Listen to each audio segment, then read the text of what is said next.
So, Scott, sometimes you get into a situation with teams where someone challenges the current perspective that the team's taking on a particular topic, and that's not taken very well by the team. It's seen, going back to your comments about speak up as being either negative or disruptive.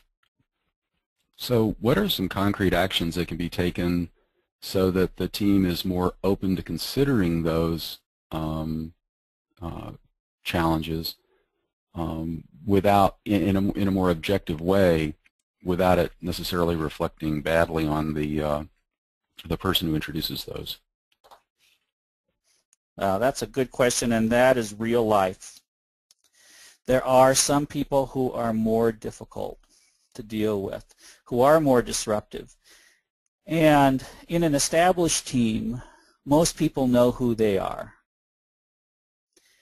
There are a few things you can do to help. The first one is to address the person's concern, and if you can take it offline, there may be a time for that. You'd have to give me a specific and whatnot, but as a general answer, there may be times when you want to take it offline and, as we said before, have that difficult conversation, find out what the issue behind the issue is for that person. For the team as a whole, it helps to set ground rules early on, and using the red flag rule is one of those ways of doing that. The red flag rule is also good because if a person knows that they have a limited number of times, they can do that. You as the meeting moderator can say, are you using one of your 2 red flags here? And they'll understand.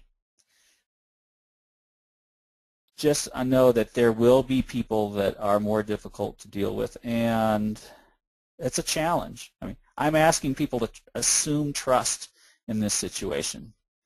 And it may mean that you have after the meeting conversations with some of the others. I know that's a bit of a wandering answer. It's a real-world situation. If you can provide some structure to it, like the red flag rule, or if you can take the person offline and follow up with what's going on behind here. It may not solve the problem, but it can help mitigate it. Good. Thank you, Bob.